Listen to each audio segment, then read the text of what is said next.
رشتہ داروں کے ساتھ تعلق توڑنا بھی ایک بہت بڑی نوست ہے۔ سیدنا ابو ہریرہ رضی اللہ تعالیٰ عنہ جیسے ابی رسول ہیں، اور کون ان کے نام سے ناواقف ہے؟ ہر خاص و عام جانتا ہے ابو ہریرہ رضی اللہ تعالیٰ عنہ کو۔ تو آپ ایک بار گھر میں تھے، کسی دور کے علاقہ سے کچھ لوگ آپ کی بارگاہ میں حاضر ہوئے، اور انہوں نے دروازے پر جا کر دستک دی۔ آپ نے دروازہ کھولا، سلام کلام کے بعد پتہ چلا کہ یہ لوگوں کی ایک جماعت حاضر ہوئی ہے، اور حاضر ہونے کا مقصد ان کا کیا ہے؟ مقصد یہ ہے کہ ہم صحابی رسول سے کچھ نبی کریم علیہ الصلوۃ والسلام کی احادیث سنتے ہیں۔ سبحان اللہ، بہت خوبصورت مقصد ہے۔ اور ہمیں بھی کبھی نہ کبھی کسی عالم دین کے پاس، کسی بزرگ شخصیت کے پاس صرف اس مقصد کے لیے، اس نیت سے جانا چاہیے کہ ہم ان سے حدیث مصطفیٰ سنیں، اچھی اچھی باتیں سنیں۔ تو آپ نے ان لوگوں کو بٹھایا، آپ پھر واپس اندر گھر چلے گئے۔ جا کر آپ نے تازہ غسل کیا۔ آپ دیکھیے کتنے اہتمام اور احترام سے حدیث پاک بیان کی جاتی تھی۔ تو جا کر غسل کیا، صاف دھلا ہوا لباس بدل کر پہنا، مسواک کیا، خوشبو لگائی، سر پہ امامہ شریف رکھا، اور آپ آگے حدیث پاک سنانے کے لیے باہر تشریف لائے ان کے پاس، اس احترام کے ساتھ۔ یہ حدیث پاک سنانے کا اتنا احترام کیا جا رہا ہے۔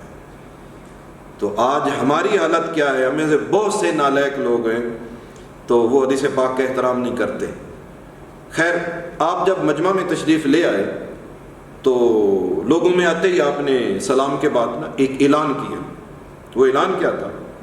آپ نے فرمایا کہ میں حدیث پاک سنانا شروع کرنا چاہتا ہوں، لیکن آپ لوگوں میں سے کسی نے کسی رشتہ دار کے ساتھ اگر تعلق توڑا ہوا ہے تو وہ اٹھ کر نکل جائے،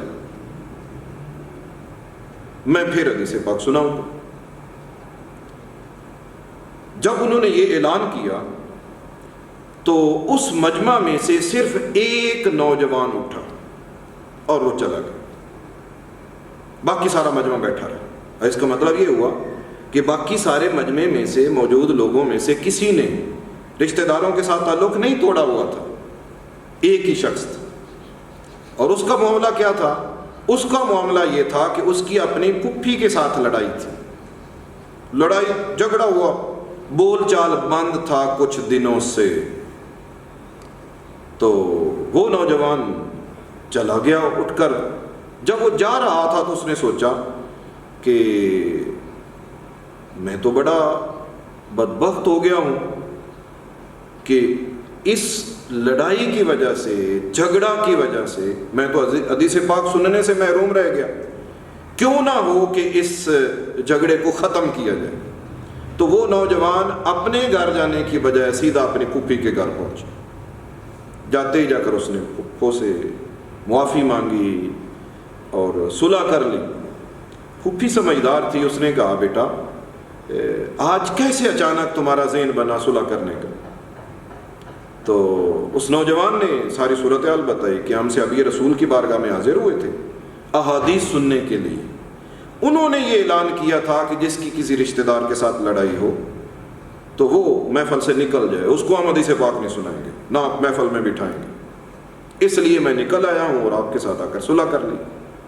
تو پھوپھی نے کہا کہ بیٹا تم یوں کرو کہ تم پھر واپس جاؤ صحابی رسول کی بارگاہ میں حضرت ابو ہریرہ کے پاس، اور جاؤ جا کے ان سے پوچھو کہ اگر میں محفل میں بیٹھا رہتا اور آپ حدیث پاک سنا دیتے تو اس میں آپ کا کیا نقصان تھا؟ تو آپ نے مجھے محفل سے اٹھایا کیوں؟ تو وہ نوجوان اپنی پھوپھی کے ساتھ صلح کر کے یہی بات پوچھنے کے لیے پھر دوبارہ صحابی رسول کی بارگاہ میں حاضر ہو گئے۔ اس نے حاضر ہو کر صحابی رسول سے یہی بات پوچھ لی کہ اے ابو ہریرہ، اگر میں بیٹھا رہتا تو اس میں آپ کا کیا نقصان تھا؟ تو سیدنا ابو ہریرہ رضی اللہ تعالیٰ عنہ نے وہ نقصان بیان کیا. اب دیکھیے لڑائی کو اتنی بڑی نہیں تھی، چند دنوں سے بول چال بند تھا، اس کا نقصان کیا ہوتا. سیدنا ابو ہریرہ رضی اللہ تعالیٰ عنہ فرمانے لگے کہ میں نے اپنے کانوں سے سنا تھا نبی کریم علیہ الصلوۃ والسلام کی زبان اقدس سے کہ جس بندہ نے کسی رشتہ دار کے ساتھ تعلق توڑا ہوا ہوتا ہے، وہ بندہ جس محفل میں موجود ہوتا ہے اس محفل میں اللہ رب العزت کی رحمت نازل نہیں ہوتی. اللہ اکبر، یہ کتنی بڑی بات ہے، یہ کتنی بڑی بات ہے کہ وہ محفل رحمت الہی کے نزول سے محروم رہتی ہے. اب دیکھو نا، ایک ہماری آج کی محفلیں ہیں، ہم سارے گناہ گار ہیں، ہماری محفلیں گناہ گاروں کی، اس کی بات نہیں ہو رہی. وہ محفل ہے کس کی؟ صحابی رسول کی محفل ہے. وہ محفل تابعین کی ہوگی. اس میں کام کیا کیا جا رہا تھا؟ احادیث سنائی جا رہی تھی.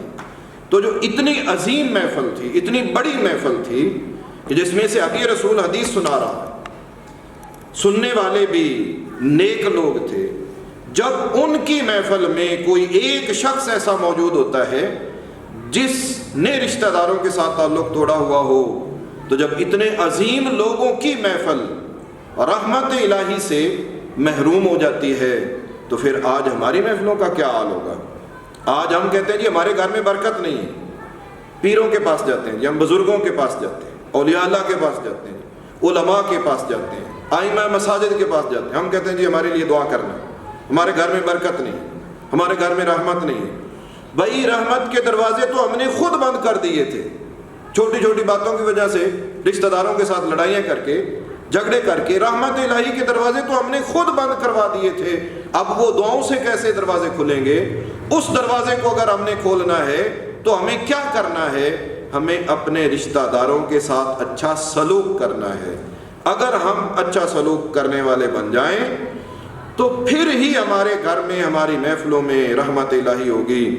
تو یا یہ اگر آپ توجہ کریں تو جس محفل میں ایک بندہ ایسا ہو، اگر وہ محفل رحمت الہی سے محروم رہتی ہے تو جس گھر میں سارے لوگ، سارے افراد، پوری فیملی ہی ایسی ہو، ہر کسی کا جھگڑا ہو آپس میں ایک دوسرے کے ساتھ یا کسی نہ کسی رشتہ دار کے ساتھ، اس گھر پر، اس فیملی پر اللہ رب العزت کی رحمت کیسے نازل ہو سکتی؟ لہذا یہ ایک انتہائی اہم پہلو ہے اور ہم لوگوں کو اس طرف توجہ کرنی ہے. اگر ہم اپنے گھر میں اللہ کی رحمت چاہتے ہیں، ہم اپنے معاملات میں برکت چاہتے ہیں، تو پھر ہمیں اپنے رشتہ داروں کے ساتھ اچھا سلوک کرنا ہوگا. یہی اچھا سلوک ہی ہمارے لیے رحمت الہی کے دروازے کھلوا سکتا ہے. اللہ کریم ہمیں ایک شعور عطا فرمائے اور ہم رشتہ داروں کے ساتھ اچھا سلوک کرنے والے بن جائیں. آمین بجاہ النبی.